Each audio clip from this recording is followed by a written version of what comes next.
From Chicago streets to the courts beat, Sal Scott Dan on the podcast seat. Bulls breaking news, talking stats and views. Every player, every play, we never lose. Horns over hoops, we're the Bulls troop.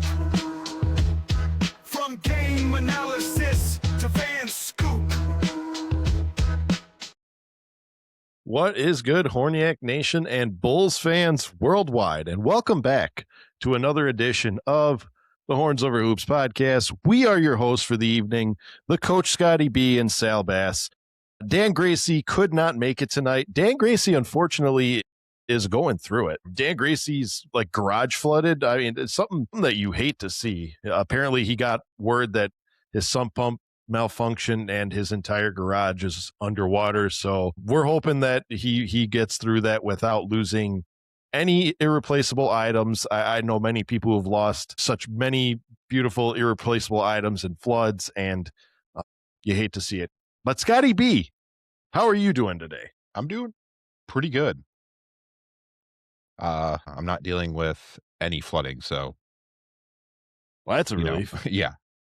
Well, Scotty B, our co-host Dan Gracie had some bad news, and unfortunately, this podcast is kind of going to be piggybacking off of bad news because us as content creators, we get to report on a lot of good news. We get to report on a lot of acquisitions, but sometimes we do have to report on some not so good news. And that extends further than just wins and losses. I'm talking, of course, everybody knows the current situation involving a former Chicago Bulls guard who's been recently waived, Jaden Ivey. So today we're going to dive into an episode of Jaden Ivey and kind of the aftermath now that the dust is settling. We're going to dive into the Billy Donovan tentative departure from the Chicago Bulls. We're going to get into the Ayo Dosunmu trade because my co-host Scotty B thinks that trade was a little bit more close than people would imagine. We're going to play some Scotty Gories, and then we're going to call it a night. But Scotty B, despite Dan Gracie not being here today, we still like to start every single episode with a little game that I like to call Tuesday Trivia. And guess what? You're going uncontested today. You're the only person who could get it right or wrong. So if you're ready to play, let's play some Tuesday Trivia. All right. So today's Tuesday Trivia is inspired by G League MVP Mack McClung, who plays for the Chicago Bulls, Windy City Bulls team. Had an absolutely spectacular season. I mean, I think he's now the all-time leading scorer for the G League, and he had several monstrous games down there. So rightfully so that he wins the MVP.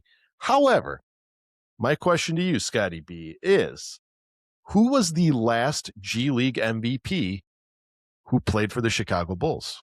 I'm trying to remember players that came up. Was it Javonte Green? It was not. It was a little bit more recent than that. A little bit. Okay. Give me a year. Oddly enough, a year, 2023, 2022, 23. No way. I'm trying to think who's on that team that was in the G League. His name is going to blow your mind when you hear it. Is it Modest? No. Okay, I was thinking it's like, can the Ignite win it?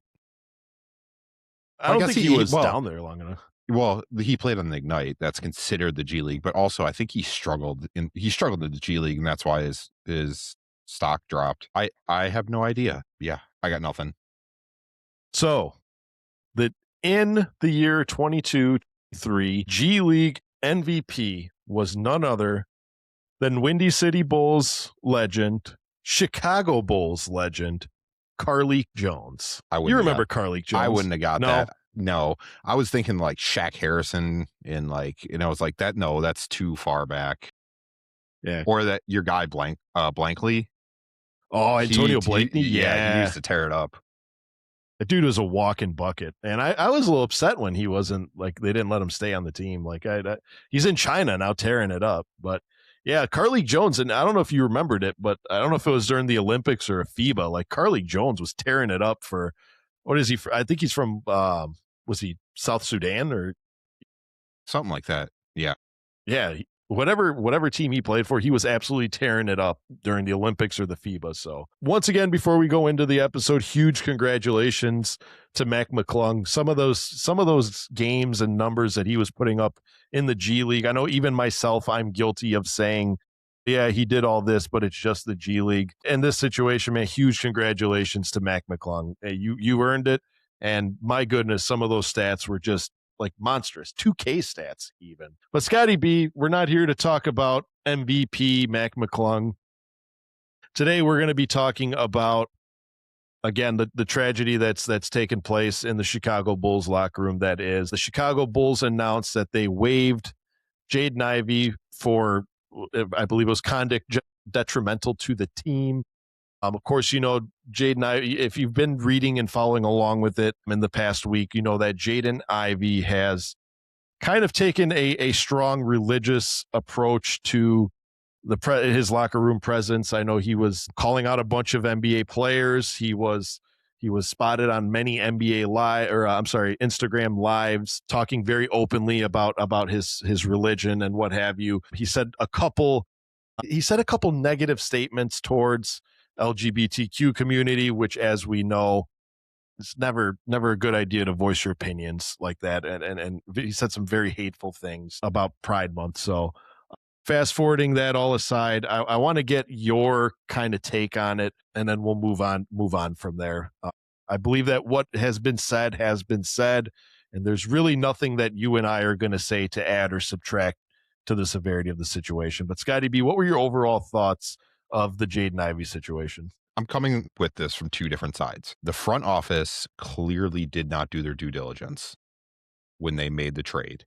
They looked too much at his on-court play, kind of, I guess, and saw potential. Did not seem to care about his off the floor. Yeah, but they clearly, either the Pistons obviously did not tell them, because why would they? But how are you not asking around? Like, how are you not reaching out to beat reporters about it? Like, how are you not reaching out to someone in the organization to find out if he was doing this? He was clearly doing this on the Pistons too, with talking about his religion and preaching to everybody, which, whatever, you feel free to do that, but it's going to make people uncomfortable, especially if you tell them that they're unrighteous and they're sinners. And also, how are you going to attack Steph Curry? Like, just out of nowhere, attack Steph Curry. Hey, he attacked a lot of people. He attacked Steph Curry, LeBron, MJ. Yeah. One of his quotes that has been quickly becoming, for lack of better words, a meme in the NBA community is, their rings are not going to matter come Judgment Day. God's not going to, you know, and everyone is just having a field day with it, you know. And listen, we're not here to poke fun at Jaden Ivey. We're not here to talk down on a religion. We're not here to shed any sort of negative on the situation, because as Bulls fans, we're kind of heartbroken at this, right?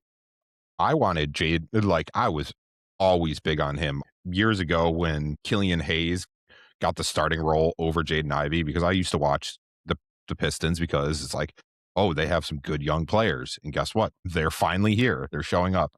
And I was always like, why are they playing Killian Hayes? He's terrible. Put Jaden Ivey in. And then they eventually did, and he started tearing it up, and then the injury, and then that whole thing.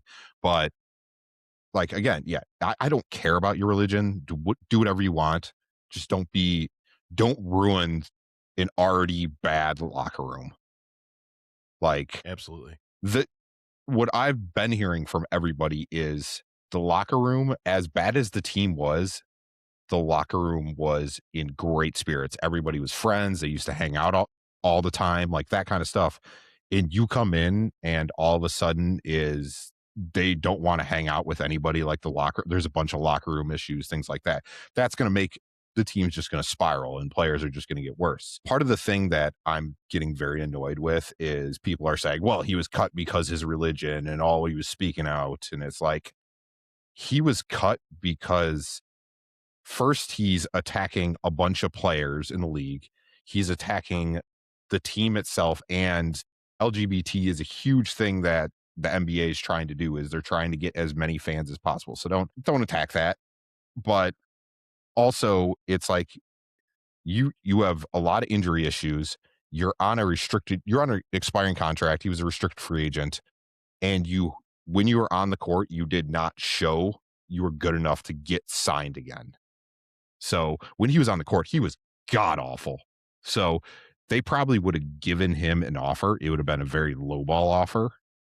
But it's like at that point, you're having these locker room issues. You're bringing morale down. You're trying to preach to like the reporters. They're gonna just cut ties with you. But again, failure of the front office for not doing their due diligence and getting fleeced. Well, I wouldn't say it's fleeced because Kevin Huerter sucked. He was terrible at the end of his time at the Bulls, but he was also an expiring contract. So why not try to get a guy with good upside on the floor? But as we saw, he just never, that injury ruined his athleticism, and he didn't know how to adjust. Yeah. Yeah. And honestly, taking personal bias out of it, I know we're speaking strictly from an observational standpoint here. We're just saying what we've read in the papers. I know that, he had said that the celebration of Pride Month and all of that, and called out players and, but a lot of things that he did that Bulls fans and people and consumers who don't necessarily know more about the story is he was essentially dividing a locker room. Like when you're hearing stories that every game and every time they're in the locker room, he was preaching a sermon, and if you're a player in the locker room and you don't really want to hear that, it tends to be a little off-putting. Now, I'm going to touch on the subject of people who are upset because they feel like he got waived because of exercising his First Amendment right. I'm speaking purely on a neutral standpoint when I say this. You have the freedom of speech, absolutely. What that means in and of itself is you have the right to say what you want within reason without getting prosecution. However, if you are employed by a entity, a private entity, they do reserve the right to enforce a code of conduct, and any breach of that code of conduct can result in the direct termination of your contract. Now, what I mean by that is one of Jaden Ivey's lives that he went on to say was, "I don't know why they cut me for actions detrimental to the team. I didn't do anything detrimental to the team. I didn't say anybody sucked. I didn't say." He kept thinking that it was just on a player standpoint, and that's not necessarily the case. When you call out an entire community of people, when you call out NBA legends, when you're very outspoken about just controversial matters, you put the not just the Chicago Bulls, but you put the league in a very difficult situation, because now if they keep you in the league and they don't do something about it, it's going to come off like they condone this behavior. And they're saying that Jaden Ivey was completely in the right by talking the way he did. And you're going to get a bunch of angry people from the affected community saying, how is that right? Is this the type of league you're running? And rightfully so. But at the same time, you punish him, you're going to get people from the other side saying, you just punished him for being a Christian. You punished him for exercising his First Amendment right. And people really do need to read between the lines. And that wasn't the case at all. Jaden Ivey needs, and I speak this purely on an empathetic playing field, Jaden Ivey needs help. Okay. Jaden Ivey is not mentally in a right state of mind. Okay. I know if you've read any sort of articles, it's come out that his own wife won't respond to his text messages, and his demeanor is starting to affect his personal life. And that right there should be red flags that something isn't right.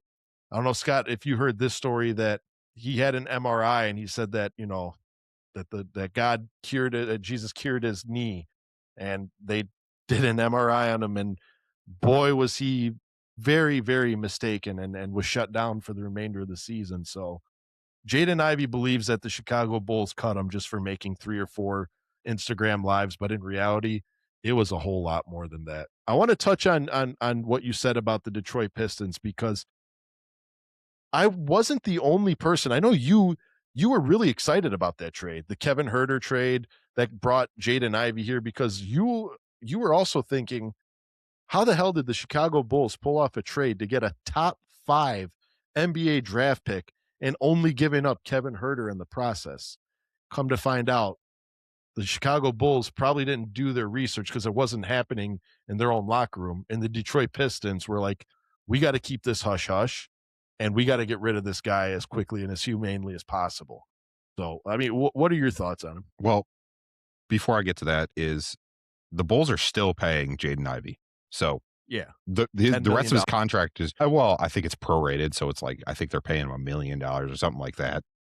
But yeah, they're still paying him. So it's not like they're cutting him and he just doesn't get any money or anything like that. But this kind of goes back to everything that people have been saying about AK is they seem to be terrible negotiators and kind of just jump on like the first thing they can get. So it's like, how are you doing, especially this trade deadline? It seems like if anybody called them, they were in, because they were like, let's just get whatever we can because we haven't done anything the last 15 years. So it's just like, I feel like this front office just would have accepted anything, which again, if you're just looking at the basketball standpoint, it makes sense.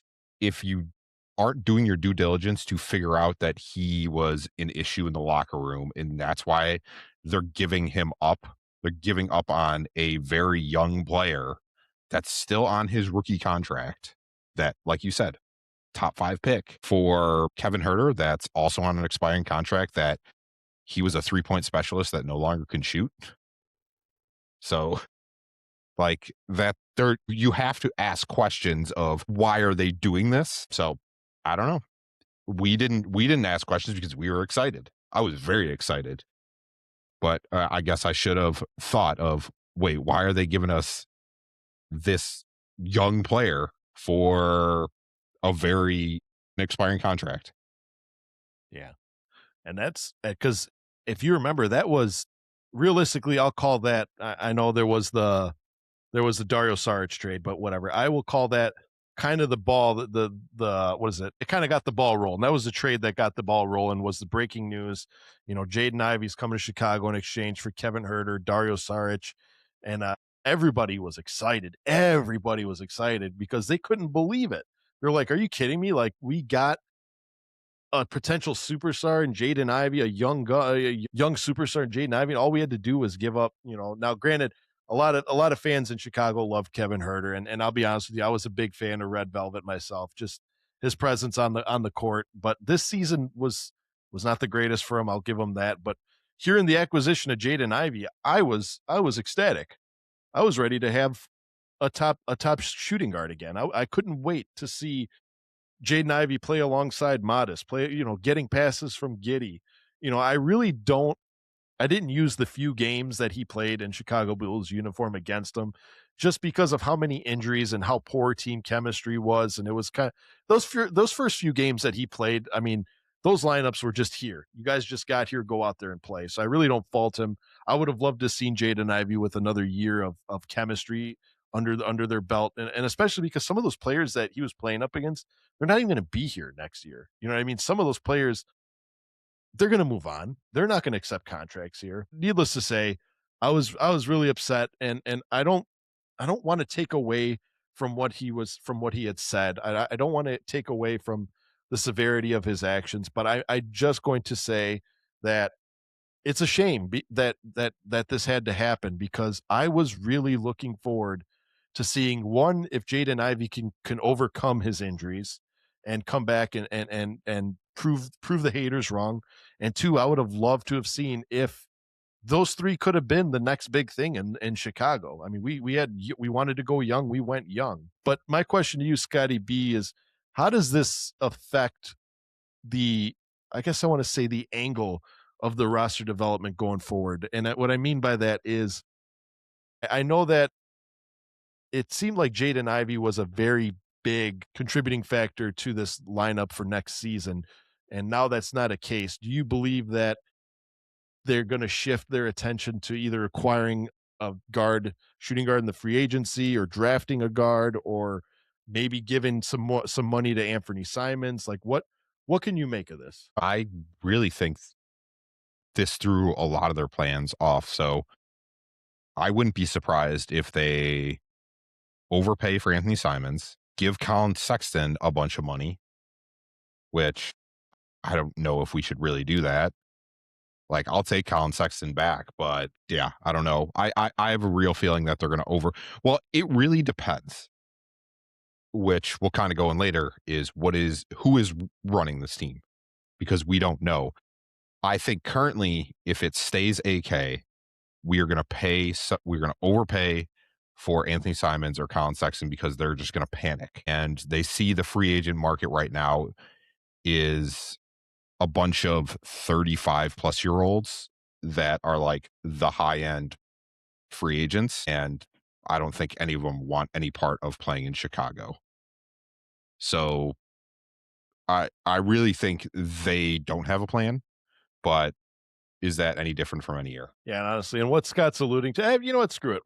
We'll go into that now because it kind of melds to it, is the potential connection to Billy Donovan's exit from the Chicago Bulls. And it's coming, if you've been keeping up with the news lately, it came out that there are many college teams that have shown interest in acquiring Billy Donovan. UNC had been one of them, University of North Carolina, as well as the Kansas Jayhawks were in talks. I don't want to say in talks. I take that back, but have shown interest. I don't know how far that goes though. Like, cause can you really talk to a coach while he's still in season if you're in college? Bill Selfs is still there. So they currently have a coach, the Kansas Jayhawks. There's just talks of Bill Self retiring and Billy Donovan's probably the top candidate. And yeah, but UNC is most likely if he goes to college, UNC will be the place he goes to. And I think he'll be successful in college, but also I could see him moving up to being the GM. Really? Okay. Yes. You know what? Let's elaborate on that before we talk about him going down to college. Cause, where did that come from? Where did I'm pretty sure I heard it on The Score. I forgot who was on there, but really the thought is that a lot of the blame, like part of it is Billy Donovan, very highly respected coach, obviously won 2 national championships, did really well in OKC until the end, and that team was garbage. So what can you do? A lot of the blame for this team, and like you're hearing it from a lot of the media and a lot of the noise, is you guys have brought it up before. Like you go on Twitter, you see it all the time, is like, what is this front office? And around the league, it's talked about how bad the front office is. So I have a feeling that Michael Reinsdorf, who runs the team, will not fully admit that he was wrong because AK was his first choice. That was his first hire. So he won't fully admit that he was wrong to do that. So I have a feeling he will move on from AK, and instead of actually like doing the proper search of like the actual league and seeing who's available. Actually, I heard it earlier today. The architect of the Warriors team. So the Steph Curry, when he was the one that like drafted Curry and just like set everything up, moved on from Monte Ellis, all that. He no longer works for the Warriors, but he has been doing a lot more consulting with like NBA teams and like helping with like searches. And it's like, if you're moving on from AK, you should reach out to him, have him help you figure out what to do, because Michael has no idea what he's doing, and he needs to stay out of every basketball decision ever because he's an idiot. It's the same thing that happened with the Bears. Stay out. They don't know what they're doing. They don't know anything about basketball. Stop pretending you do. But I could see Billy moving up because he's very highly respected. And it was recently came out where he said he had no say in anything with the trade deadline. So this team isn't anything that involved him, and he did the best he could with the players he had. So I don't know. I think it's just, he's very highly respected, and I think he's liked by people in the organization. So I could see him moving up, but really he should leave, because nothing with this organization is something you should just keep around. So yeah, that's my say. Yeah. I respect that, because honestly, I said it on the episode of the Round Table podcast, which if you hadn't checked that out, Check that one out. Guilty and Zen Master Mike. The dude's got just a great nickname, but they put on a very good show. They hosted Justin and myself, and I said this on their show is if I challenge those of you who hate, I shouldn't say hate, who have a strong dislike for Billy Donovan's coaching, watch his post-game interviews because he does nothing but defend his players. Anytime a player is having a bad game, Billy Donovan is the first to pat them on the back and say all the accomplishments they've done throughout the season. And and Billy Donovan's the first person to say, everyone's going to have those games. It's nothing. It's no big deal. He's still a phenomenal player. Look what he's done all year.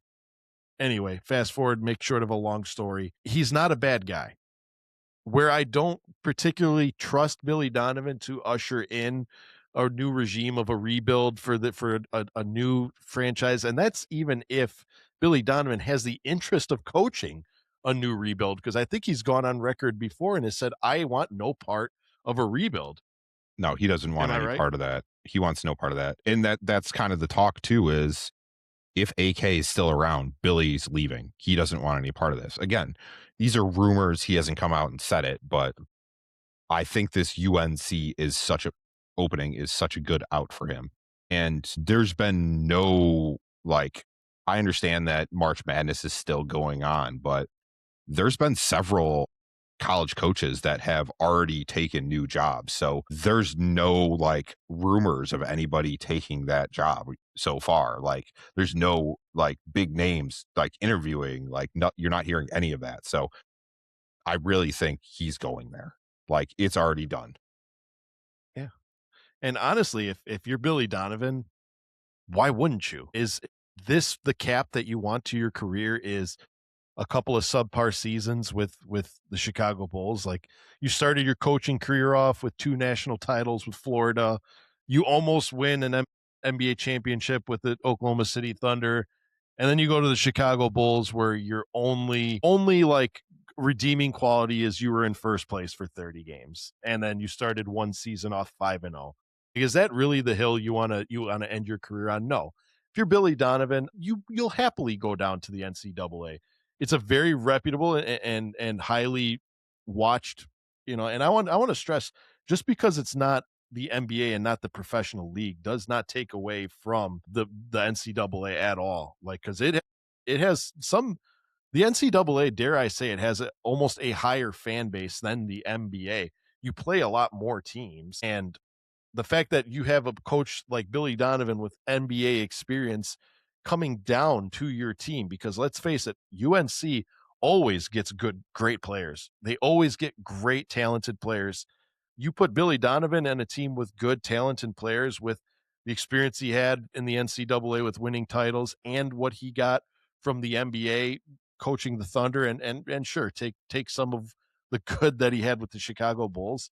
I think that Billy Donovan could have an extremely successful career for a UNC team. Yeah. And really, if he does go, kind of a knock on the league, but if he does go to UNC, the ACC is a terrible conference because Duke is really the only good team.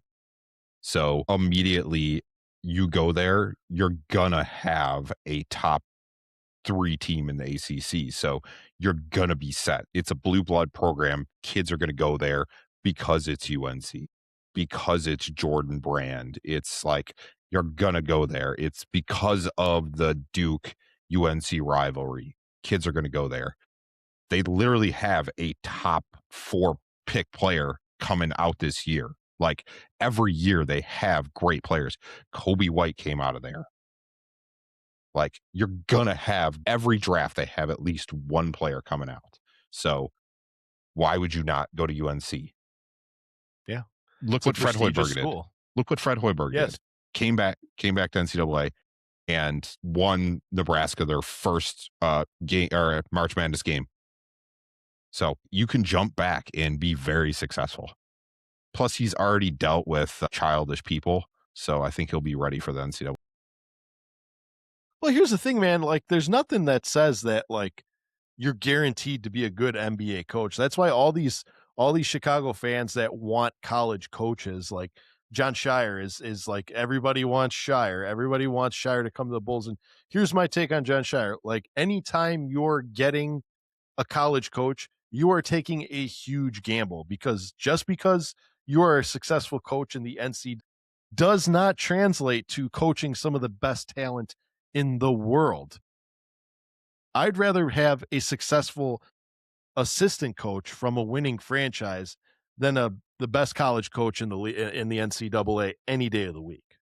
I want no part of John Shire. That Oh, no, okay, yeah, elaborate that, because every year he has a Duke team that has a top 3 pick. They are always consistently top 3 team in the league. He has continued to fail and not make national championships. Coach Krzyzewski had way less talent on his team and would constantly make it further than John Shire. I understand that it's a different era, but I just don't think John Shire is that great of a coach. Like, he can't win big games. I don't think he's a bad coach. I just don't think he's ready to win it all. He's not ready to make a jump to the NBA. And why would you bring a guy up that loses to Iowa? How about that? No, it wasn't Iowa. Who did they lose to? Oh, they lost to UConn. Yeah, because Boozer threw the ball away like an idiot instead of just holding it. That's right. Florida lost to Iowa. Carlos just unsubscribed to this pod. Yeah, that's fine. All seriousness aside, yeah, I very rarely do I seek my answers in NCAA coaches. Like, yeah, of course, drafting players from of course, but rarely ever a coach. I mean, I think every coach would benefit more from, instead of jumping right into a head coach position, go into an assistant coach position. Learn the ropes from a good coach. Like, okay, if John Shire were to come in, coach under, let's say, a Greg Popovich and Eric Spoelstra, and kind of learn the ropes for a few years as an assistant coach, and then Spo or Greg Popovich walks away, and now you got the reins. At least you have some NBA experience and you've learned from a good coach. You're not just automatically thrown to the wolves. I feel like that's a lot more beneficial. And then and only then will I want a quote unquote NCAA coach. But until then, I'm still looking for assistant coaches on the bench of a successful teams. And definitely am I not looking for, I know I've said it many times on this show, I'm not looking for somebody's failed experiment. I don't want somebody's fired head coach just because they got a name. I'll put it this way. I'm not standing in line for Doc Rivers like every other team. Yes, he's won one championship. Cool. Every team that man goes to has fallen apart. Look at the Milwaukee Bucks, man. They fired Adrian Griffin, who was having a phenomenal season with them. And if I'm not mistaken, fired him in kind of a very rude manner. They fired Adrian Griffin for Doc Rivers, and immediately that team goes sideways. What does that tell you? Some players just don't respect. He does not coach players appropriately. So I'm just saying, I'd rather have an assistant coach. But Scotty B, I wanted to move on to this before we go on to the only Scotty Gories, or to Scotty Gories, because it is probably one of the hottest takes I've heard out there, and that is, you are a firm believer that the Ayo Dosunmu trade that has turned the Chicago fan base upside down was a little bit closer than we all thought it was. Is that true? Yes. And part of I think the issue is everybody loves Ayo. He's a great team player. He has great team chemistry, and he's one of the best or most efficient, accurate shooters in the league. And he is exactly the piece that the Timberwolves needed. What he isn't is what the Bulls needed at this current moment. He was on an expiring contract. I really do not think that AK wanted to pay him, because the way he was playing, he was currently making, I think he's at a $10 million contract. They're going to have to pay him close to $20 million, I think. I think the Timberwolves are going to have to, or he's going to ask for something near that, maybe even higher. But everybody was pissed about the trade. I was very pissed about that trade, mainly because we got Rob Dillingham, and I hate Rob Dillingham. And again, I'm better at Rob Dillingham. I'm warmer on Rob Dillingham, but I don't think he's that good of a player. But He's showing some improvements. He is, but also someone has to score on this terrible team. So Modest. But that's the problem. Modest isn't. Like, Modest isn't that type of guy that's gonna score 30 points a game. He isn't that superstar that it doesn't matter who's on the team. He's gonna score. He's gonna get his points. He's off too often, but because he takes too many threes, that's his biggest issue. But the reason I think it's closer, well, the reason why everybody's like pissed about it is because Ayo just had that ridiculous game where he had that triple double where he had like 15 rebounds and like 12 assists and like 18 points. Absolutely ridiculous game. I'm not taking away from Ayo's like except how well he's or how good of a player he's become and how he fits perfectly in the Timberwolves system. I'm not taking away from that. What I'm saying is the trade originally was about Rob Dillingham. What that trade ended up being about was Leonard Miller. What we've seen from Leonard Miller is pretty close to what Ayo is doing. So I'm going this based on stats and how I've seen him play. Per 100 possessions, this is based on the 21 games that he's been on the Bulls versus Ayo's 20 games on the Timberwolves. So per 100 possessions, Leonard Miller, 23.7 points a game, 11.8 rebounds, 2.4 assists, 1 steal, 1 block, shooting 54% from the field. Ayo Dosunmu, 100 possessions for the 20 games he's on the Timberwolves.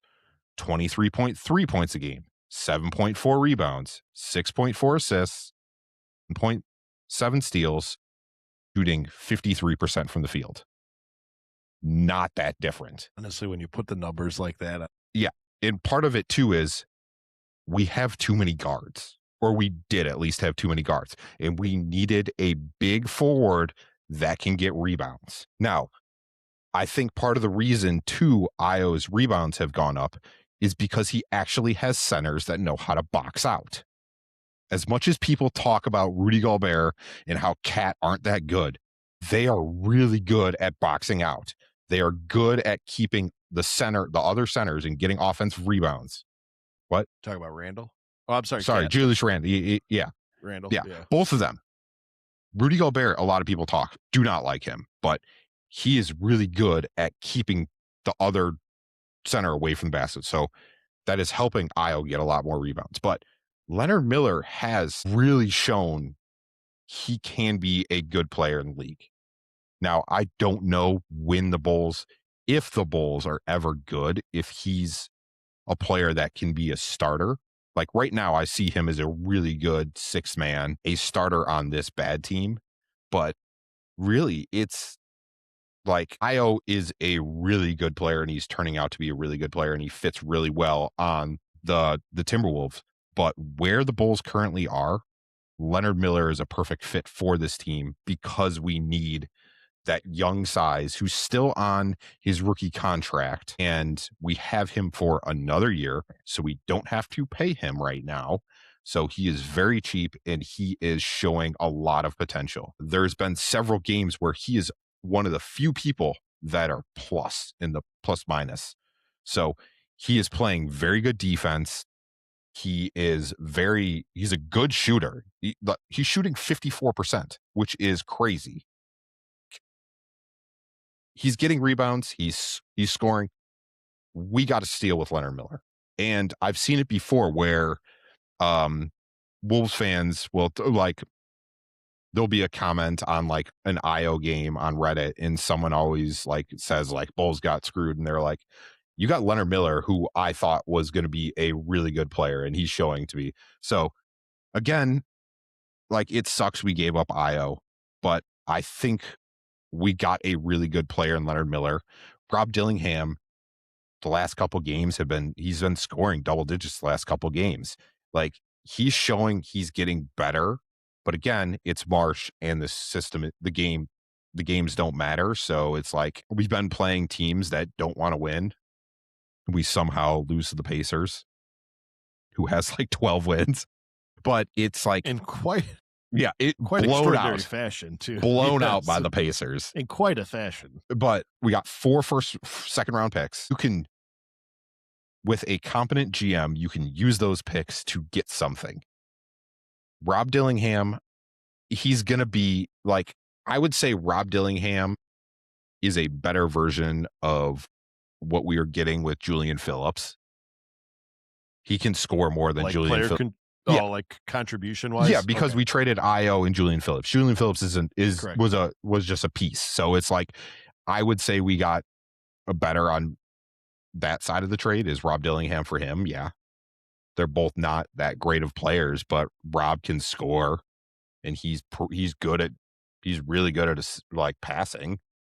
He can't play defense. He's fast as hell. He can't play. Yeah. But so it's like, yeah, we got rid of Ayo, but Leonard Miller is showing that he is a really good player. So I will stand on, we did not get fleeced on that trade. I can't say we won. I can't say we lost. I would say for where both teams are, it worked. I'll give my 2 cents here before we move on to Scotty Gories, and where I do see where you're coming from, and because now where I do think that the trade was a little bit more in the middle than it was one-sided. I will say, this wasn't the same as when we got Josh Giddey from the Thunder and we gave Caruso to the Thunder and they needed their piece and we got our piece. I think that they got their piece more than we got our piece. We got a couple of experiments that could work out where Ayo Dosunmu on the Timberwolves automatically made their team that much better. But again, they were in a better position for Ayo. I mean, Ayo can get more stats because they got a couple legit big men that can box out, like you were saying. Ayo can get his rebounds, assists. They have some talented big man. You throw it up to Rudy Gobert, he's slamming it down. Easy 2 points, easy assist. You have the best player, I'm going to say it, best player in the world in Anthony Edwards, who you can pass the ball to, instant assist. Oh, and you got Julius Randle, who can hit the mid-range and the long ball, another easy assist. So it should be as no surprise to people that Ayo is putting up these stats and these numbers, because not only is he doing it on a very talented Minnesota team, he was doing it on a crummy Chicago Bulls team. And I don't mean to criticize when I say crummy. I just say, if you look at the building, the construction of the Minnesota Timberwolves and the construction of the Chicago Bulls, you would say that one is considerably more talented than the other, made up a more talented roster. Now, on the other side of the coin, we got Rob Dillingham could be good.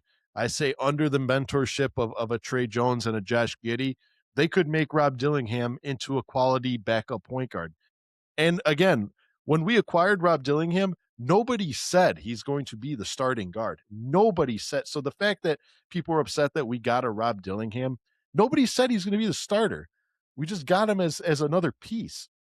And guess what? Ayo wasn't even starting. So anyway, before I get off on a tangent, yes, under the right mentorship, Rob Dillingham, who I even gave the benefit of the doubt and said that he could start coming around. Guess what? He started coming around. Who cares if we lost the game? I'm not where I do want us to go out there and win every single game. I'm not looking at wins and losses. I'm looking at individual accolades of what we can take into next season. And Rob Dillingham has shown improvements. Modest has shown signs of stepping up. Josh Giddey is getting hurt, but we all know what that man can do. We know what he can do. But Rob Dillingham stepping up. Leonard Miller quickly becoming not only a fan favorite, but just a great contributing factor. So I'm going to be very happy to see what this Bulls team looks like next season. So, Scotty B, today is my lucky day because that's going to sound terrible when Dan listens to this one. I am running uncontested for these categories. I don't have Dan here to take the crown from me for categories. So I'm battling against myself here. And it would be hilarious if a big F you to Dan right now, you made Steve Nash like the answer to the categories. It'd be hilarious. I did not. All right. So what do you got for me? This is kind of a depressing categories. Come on. No, it is. So we're coming up on the 10-year anniversary of Tim Duncan retiring. So Isn't that long already? Yeah. So Tim Duncan played for 19 years from 97 to 2016. During that time, he won 1,000 in one game. So he is one of 4 players that have done it. Kobe, LeBron, and John Stockton are the other 3. But during that time, the Spurs went 1,072 and they had 1,072 wins and then 438 losses. So that was they only lost 60 games in the entire time that Tim Duncan was on the no team. 438. Oh, okay. Yeah. So 1,072 during that 19-year stretch. There is 11 teams since 1997 to this year. Well, 10 teams. 1 team finally passed it. So there is 10 teams that have less than one. So 1997 to 2026, there's 10 teams that have less wins than what the Spurs had in that 19 years with Tim Duncan. Can you name them? Which also very sad, but that team won like 73% of their games. Wild how good that they were with Tim Duncan. Yeah. From 97 to 2016. Well, no, 97 to 2026. There is 10 teams that have not had the same amount of wins as the Spurs have had in that 19 years, if that makes sense. So despite the fact that I'm a disgruntled Bulls fan, I'm not going to say the Bulls because we had a lot of success. The Bulls are on that list. So the Bulls have won 1,066 games since 1997 season. Really? Yes. The Bulls have not won 10 years, 10 extra years, and they still have not matched the Spurs win total. I mean, it shouldn't surprise me, but I'm still pissed nonetheless. Are you kidding me? Oh, all right. Well, I guess get the easy one out of the way. The Wizards. Washington is on this list. They have, by the way, I pulled this March 31st. So I think there may have been 1 or 2 games played, but they have 900. Yeah. Another not so great team, Charlotte Hornets. Hornets are 900. Is that taking when they were the Charlotte Bobcats or whatever team they? Yep. Okay. I want to say the Brooklyn Nets weren't. The Brooklyn Nets are on this list. 2012. There's going to be I'll save them for later. The Sacramento Kings. Sacramento Kings are on this list. 1,042. 1, 2, 3, 4, 5 left. The Mavericks have won too many games. Phoenix Suns have won. We're pretty good. The Clippers are not on this list, actually. Whoa. Okay. You're forgetting about the Chris Paul years when Lob they City. when they were like it was like a good 5-6 years there. Well, maybe not that long, like 5 years that they were top 2 seed. So are we just going to do this like since Dan's not here? Yeah, just keep guessing. Strikes. That was strike 1. All right, sure. That's strike 1. All right. In that case, let's see here. I can't think of no, Detroit is not on this list. Damn, strike 2 already. Okay. Don't forget that early Detroit, like early 2000s Detroit was good. Yeah, I forgot. They won a damn championship. Yeah. The Utah Jazz were good. Portland? Damn it. Okay. I think the other dark horse I was going to say was the Dallas Mavericks, but Dallas Mavericks are not on this. Yeah. Okay. So what am I missing? 4? You are missing 4. So I'm going to give you set. They are 2 of them are on the East Coast. Does that help you? Orlando. So funny enough, Orlando has 1 more win than the Spurs. So yeah. Miami won a lot of titles, so yep. I'm going to say they're not on that list. You're missing a team Atlanta is on this list. They are 1 away. They went the other direction. Does Memphis count? Memphis is on this list. Yeah, because now Did they take any stats from when they were the Grizzlies? I think so. Yeah. Okay. Wow. Now 2 more, and they're in the Team West? 3 more. You have 2 West and 1 East. Now, this team was terrible. They're good now. Philly. Oh, Cleveland. No. Really? That's Okay. got the LeBron James ears. Come on. Oh, yeah, that's right. Shoot. Think north. Really, the Knicks? Oh, The no, Knick- Toronto the- Raptors. The Knicks are on here. The team I was Really? talking Okay. about, Minnesota. Really? Well, think about it. They were terrible for years. Ever since they traded Kevin Garnett, they were god awful. Yeah. Well, Yeah. they traded Kevin Garnett, then they traded Kevin Love, and then they sucked. They had some fun teams, though. They put all their money in Ricky Rubio and Johnny Flynn and just Johnny Flynn, Derek Williams. They had a very inner team. and then they traded for Derrick Rose, and then Yes. They had Jeff Teague. Nikola Pekovic, dude. That Shabazz Muhammad. That was my guy. that was another player that was just too much hype and just never lived up to it. Big Shabazz fan. One team you missed was the Pelicans, and I think it's just because they've had like 300 less games than everybody else. Yeah. I mean the losses are still there, but Yeah, they're 45%. The Wizards are the worst with 40%. Oof. Yeah. well, it's good to know that the Bulls aren't leading that charge. Funny enough, the Bulls are actually the highest win percentage on this list with 46. Well, yeah, because we had a title in 90 and 98. Yeah. We had The Derrick Rose years where we won 60 games. I mean, yeah. But I mean, even the couple 40 win seasons, you know. Mm-hmm. But it blew my mind that it's like an extra 10 years and there's still 10 teams that haven't won that many games. Blew my mind. And that's why Tim Duncan was amongst the best, man. Tim Duncan, He best power forward I've ever seen. Possibly ever. Best Easily. power forward ever. Easily. I know, definitely the best power forward I got to witness. That's Mm-hmm. for sure. Scotty B, despite being shorthanded today, it is that sad time of the day where we got to say goodbye to the Bulls fans and the Horniacs. What do you got besides a better sump pump for Dan Gracie? I went to the PWHL takeover, and if people don't know what that is, the Professional Women's Hockey League. They have, I think, 8 teams right now, and what they're doing is touring cities to kind of scout out which cities will have the most fans for a expansion team. Chicago, it was at the Allstate Arena.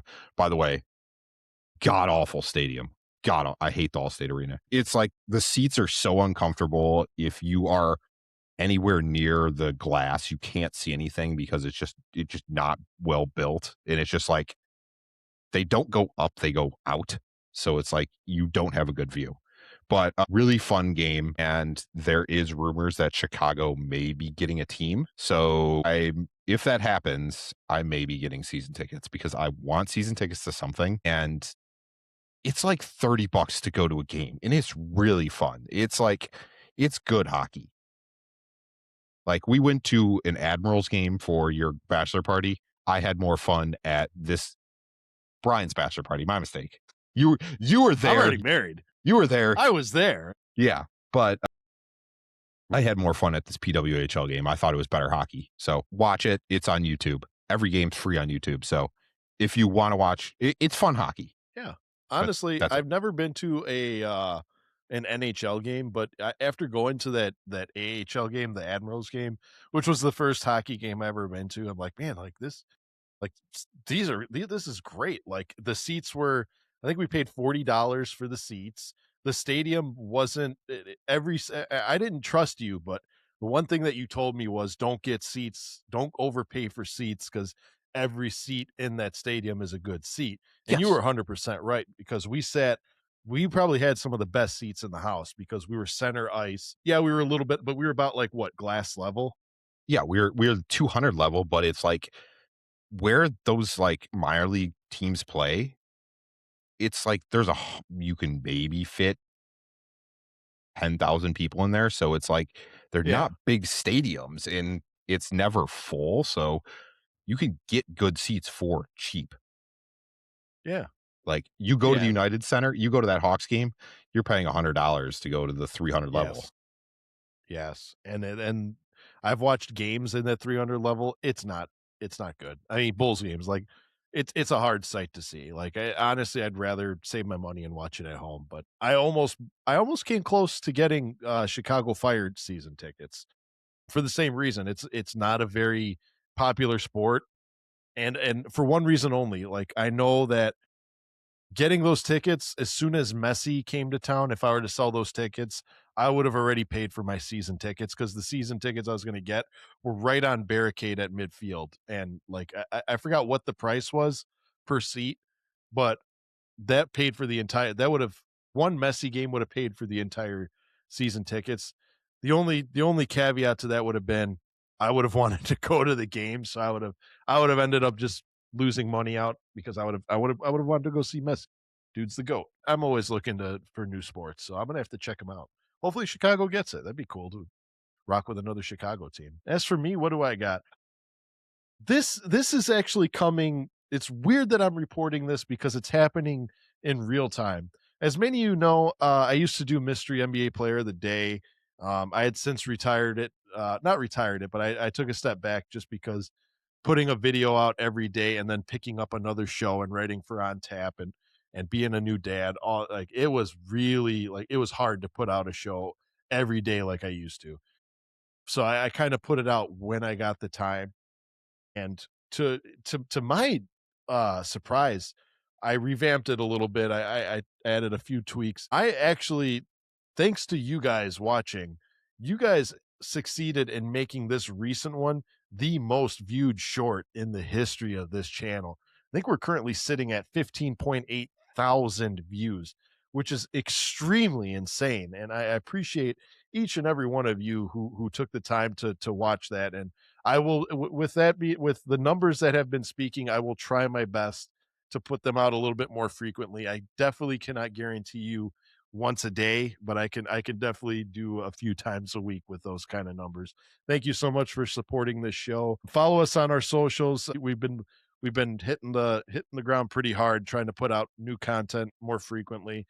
Follow me at Bulls on Tap. Catch me and my co-host Justin doing some on tap talk. It's really been a fun show. We've been getting some great guests on there.